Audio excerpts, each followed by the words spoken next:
பசங்களை எப்படி ஹோம்ஒர்க் எழுத வைக்கிறது, அப்புறம் பசங்களை எப்படி நம்ம சொல்கிறத கேட்க வைக்கிறது, அவங்க தேவையில்லாத சேட்டை பண்ணாமல் அவங்கள எப்படி நம்ம கண்ட்ரோலில் கொண்டு வர்றது எல்லாமே இந்த வீடியோவில் பார்ப்போம். இந்த வீடியோ உங்களுக்கும் பிடிக்கும்னு நினைக்கிறோம். வாங்க வீடியோக்குள்ளே போகலாம். ஹாய், எல்லோரும் எப்படி இருக்கீங்க? நல்லா இருக்கீங்களா? ரொம்ப நாளாக ஆயிடுச்சு வீடியோ போட்டு. இன்றைக்கி வீடியோ போடணும் அப்படின்னு நினச்சாச்சு. தோட்டத்து வேலை வேறு கூட, அதனால் எந்த வீடியோவும் போட முடியலை. இன்றைக்கிதே வீடியோ போட கொஞ்சம் ரெஸ்ட்டு கிடச்சதுனால அந்த வீடியோ போடுவோம் அப்படின்னு சொல்லி வீடியோ எடுத்து போட்டுக்கிட்டுருக்குறோம். இன்றைக்கி என்ன வீடியோ பார்க்க போகிறோம்னா, குழந்தைகளை அடிக்காமல் திட்டாமல் குணமாக எப்படி சொல்லி பார்க்குறது அப்படின்னு சொல்லி நம்ம பார்க்க போகிறோம். நிறைய பேர் என்ன பண்ணிகிட்ருக்காங்கன்னா, குழந்தைகளை கோவமாக பேசுகிறது, இந்த வேலை பார்க்க மாட்டேங்கிறேன் அந்த வேலை பார்க்க மாட்டேங்கிற அப்படின்னு சொல்லி பேசுகிறது, அப்புறம் திட்டுறது, இந்த சனியை போய் தொலைங்கிட்டு அப்படிலாம் பேசுவாங்க. அந்த மாரியெல்லாம் பேசாதீங்க. இந்த மாதிரி நிறைய பேர் அப்படித்தான் பேசுகிறாங்க. அதுலேயும் கிராமத்தில் பார்த்திங்கன்னா ரொம்ப மோசம். பிள்ளைகளை பேசுகிறது பயங்கரமாக பேசுகிறாங்க. காலையில் எந்திரிச்சோன்னே என்னாக டீயை கொடுத்துட்றாங்க. டீயை கொடுத்துட்டதும் ஓடு ஓடு அங்கிட்டு போய் விளாண்டுட்டு வா அப்படின்னு சொல்லி விரட்டி விட்றாங்க பிள்ளைகளை. நிறைய பேர் இந்த வேலையை பார்த்துக்கிட்டு இருக்காங்க. அதனால் குழந்தைகளை இப்படியே விரட்டக்கூடாது. அதுகளும் கொஞ்சம் நேரம் அம்மாவோட விளாடுவோம் அப்பாவோட விளாடுவோம் அப்படிலாம் நினைக்கிங்கள்ல, அந்தமாரி யாருமே நினைக்க மாட்டேங்கிறாங்க. பூராமே குழந்தைகளை விரட்டுறது, எங்கிட்டாவது கொண்டு விட்டுட்டது, யார் வீட்டிலையாவது விட்டுட்டு நாங்கள் வேலைக்கு போயிட்டு வரோம் நீங்கள் பார்த்துக்குங்க அப்படின்னு சொல்லிட்டதும் வேலைக்கு கிளம்பி போயிடுறது. ஒரு ஆர்வமே இல்லை.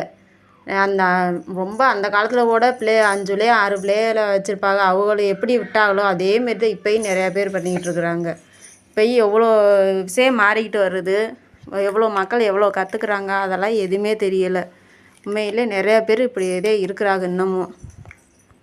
உண்மையிலேங்க எனக்கு தெரிஞ்சவங்க ஒருத்தவங்க அப்படி தான். அவங்க வீட்டில் 4 குழந்தைகளை பெற்றுட்டு அவங்க காலையில் எழுந்திரிச்சோன்னே வேலையை முடிச்சிட்டது ஸ்கூல் கிளம்பி போங்க அப்படின்ட்டு விட்டுட்டு போயிடுறாங்க. குளிச்சு விட்றதில்ல, யூனிஃபார்ம் மாட்டி விட்றதில்ல, ஸ்கூலில் கொண்டு விடுவோம், அந்த மாதிரி எதுவுமே இல்லை. அவங்க போங்க என்னமோ பண்ணுங்க அப்படின்னு சொல்லிட்டது வேலைன்னு ஓடி போயிடுறாங்க. காசு டெய்லி சம்பாரித்து என்ன ஆன போகிறீங்க? பிள்ளைகளுக்காண்டி தானே சம்பாதிக்கிங்க. பிள்ளைகளையும் கொஞ்சம் நேரம் பார்த்துக்கலாம்ல, ஏன் இப்படி பண்ணுறீங்க நிறைய பேர் அப்படின்னு எனக்கு ஒன்றும் புரியலை. இப்போ என்ன சொல்ல வரீங்கன்னா, காலையில் எழுந்திரிச்சோன்னா பிள்ளைகளை கொஞ்சம் நேரம் தூக்கி வச்சுருந்தா ஒரு 5 நிமிஷம் அதுகளோட விளாடுங்க, பேசுங்க, என்ன வேணும், என்ன பண்ணுவோம், என்ன செய்வோம் அப்படின்னு சொல்லி பேசுங்க. அவங்களும் ஆட்டோமேட்டிக்காக நம்ம அம்மா நம்மளோட விளாட்றாங்களே அப்படின்னு பேசுகிறாங்களே அப்படின்னு சொல்லி அவங்களும் யோசிப்பாங்க. வேலை கிடக்கும், 1000 வேலை கிடக்கும், வேலை பார்க்கத்தே வேணும். அந்த வேலையிலையும் நம்ம பிள்ளைகளுக்காண்டி கொஞ்சோண்டு டைம் ஒதுக்குறதுனால ஒன்றும் நம்ம கெட்டு போயிட மாட்டோம். டைம் ஒதுக்கி அவங்களோட பேசுங்க, விளையாடுங்க, சிரிங்க. அதை விட்டு வேலைன்னு நான் வேலை பார்த்துட்டு இப்போதே உட்காந்துருக்குறேன் அப்படின்னு சொல்லி கடுப்பாக பேசாதீங்க பிள்ளைகிட்ட, சரியா? இனிமேல் ஒழுங்கு குழந்தையில பார்த்துக்குங்க.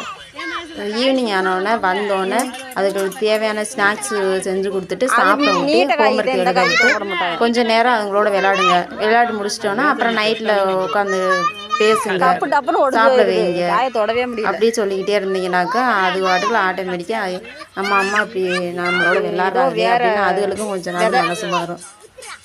கொஞ்சம் கோவப்படாதுங்க. நிறைய பேர் இப்படி பிள்ளைகள் பேசுகிறதுனால அம்மா வேணாம் அப்பா வேணாம் அப்படின்னு அதெல்லாம் என்னமோ ஒன்று பண்ணிட்டு போகிறோம். நம்ம எங்கே என்னமாலும் போவோம், நம்மளை கண்டிக்க யார் இருக்கா? யாருமே இல்லை. நம்மளதான் எங்கிட்டாவது போங்கங்கிறாரு, நம்ம மாட்டுக்குள்ள போய் திருவோம். அதனால பிள்ளைகளை கொஞ்சம் கவனமாக பார்த்து வளங்க. அது இந்த காலத்துலலாம் பொம்பளை பிள்ளைகளை பார்த்து வளர்க்குறதே பெரிய இருந்தாலும் பிள்ளைகளை ஒழுங்காக பார்த்து வளங்க. நிறைய பேரோட டவுட் என்னன்னா, என் பையன் ஹோம்ஒர்க் எழுத மாட்டேங்கிறியா, என் பொண்ணு ஹோம்ஒர்க் எழுத மாட்டேங்குது, நான் கத்திக்கிட்டே கிடக்குறதா சொல்கிறதே கேட்க மாட்டேங்குது, இப்படிங்கிற கம்ப்ளைண்ட் தான் நிறையா வந்துக்கிட்டு இருக்குது.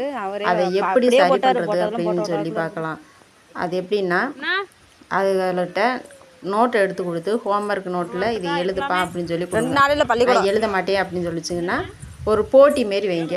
இப்போ நம்ம சமைக்கிறீங்களா, சரி நீ இந்த ஹோம்ஒர்க் எழுதி நீ முடித்தோன்னே நீ முடிக்கங்கோட்டி நான் சமைச்சு முடிக்க போகிறேன், யார் ஃபஸ்ட்டு சமைக்கிறது யார் எழுதுறது பார்ப்போம் அப்படின்னு சொல்லிட்டு நீங்கள் ஒரு போட்டி பேர் வச்சிங்கன்னா அப்போ அது என்ன பண்ணுங்க, நம்ம அம்மா சமைக்க ஓட்டி நம்ம வேகமாக எழுதிடணும் அப்படின்னு சொல்லி அதுக ஆக்டிவாகி வேகமாக எழுதுறதுங்க.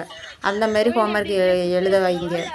படிக்கிறதுனால இப்போ நீ படித்து ஃபஸ்ட் மார்க் எடு, அந்த பையனை படித்து ஃபஸ்ட்டு மார்க் எடுக்கு, 6 எடுக்க போகிறான்னு பார்ப்போம்மா, நல்லா படிங்க அப்படின்னு சொல்லி அவங்களுக்கு வந்து போட்டி போடுற விதத்தை வந்து உருவாக்கி கொடுங்க. நீங்கள் வீட்டிலே உருவாக்கி கொடுத்தாதே ஸ்கூல்லையும் போய் படிப்பாங்க. அதை கற்றுக்குங்க. எல்லாருமே பேரண்ட்ஸ் பூரா அதுதான் முக்கியமாக கற்றுக்கிறோன்னு. போட்டிங்கிறது ஒன்று இல்லைன்னா அது வந்து என்னமோ நம்ம படிப்போம், என்னமோ எழுதுவோம், இல்லைன்னா நீ எழுதி கொடுமா ஹோம்ஒர்க் அப்படின்னு சொல்லிட்டு போயிருங்க. போட்டிங்கிற ஒரு விஷயத்த வச்சாதே அதுக்கு கண்டிப்பாக நம்ம ஃபஸ்ட்டாக வரணும் அப்படிங்கிற ஒரு ஆர்வம் அதுகளுக்கு வரும். அதனால எப்பயுமே பிள்ளைகள்கிட்ட இந்த மாதிரி விஷயங்களை நீங்கள் கற்றுக் கொடுங்க. அதேமாரி தான் சாப்பிட்ற விஷயத்துலையும் நம்மளும் கம்மியாக சாப்பாடு கொடுக்கணும், பிள்ளைகளுக்கும் கம்மியாக அதுக்கு சாப்பிட்ற அளவுக்கு போட்டு கொடுத்துட்டது. 6 ஃபஸ்ட்டு சாப்பிடுவா அப்படின்னு சொல்லி பார்த்துக்கிறணும். பார்த்துட்டு நீயா ஃபஸ்ட்டு சாப்பிட்றது அப்படின்னு சொல்லி ஒரு போட்டி போட்டு அதுகளை சாப்பிட வைக்கணும். அப்படி வச்சோம்னாத்தே அதுங்க வந்து நம்ம போட்டி போட்டு சாப்பிட போகிறோம், நம்ம தான் ஃபஸ்ட்டாக இருக்கணும் அப்படின்னு சொல்லிட்டு வேகமாக சாப்பிடுங்க. இதை வந்து பேரண்ட்ஸ் நீங்கள் வந்து கற்றுக்குங்க. அப்போதான் குழந்தைய வந்து உண்மையிலேயே நல்லா படிக்குங்க, நல்லா சாப்பிடுங்க. நம்ம அம்மா அப்பா நம்மளுக்கு துணையாக இருக்காங்க. அடுத்து மறுநாள் வந்து கேட்குங்க, அம்மா நம்ம போட்டி போட்டு படிப்போம்மா, எழுதுவோம்மா, சாப்பிடுவோம்மா, இந்த மாதிரி வந்து கேட்குங்க. அதனால தான் சொல்கிறேன், எப்போயுமே பேரண்ட்ஸ் வந்து பிள்ளைகளை வந்து கோவமாக பேசாமல், திட்டாமல், அனுசரணையாக பேசுங்க. அதுங்களுக்கு பிடிச்சதை செஞ்சு கொடுங்க. எப்பயுமே நல்லா பார்த்துக்குங்க. இனிமேலும் உங்கள் குடும்பம் சேஃபாக பார்த்துக்குங்க, பசங்களை சேஃபாக பார்த்துக்குங்க. அவங்களுக்கு பிடிச்சதை நீங்கள் செஞ்சு கொடுங்க, அவங்களுக்கு பிடிச்ச மாதிரி நடந்துக்குங்க. இந்த வீடியோ உங்களுக்கு வந்து யூஸ்ஃபுல்லாக இருக்கும்னு நினைக்கிறேன். இருந்துச்சுன்னாக்கு நம்ம சேனலுக்காக ஒரு லைக் பண்ணுங்கள், ஷேர் பண்ணுங்கள், சப்ஸ்கிரைப் பண்ணுங்கள். மறுபடியும் வேறு வீடியோவில் சந்திப்போம். ஓகே, பாய்.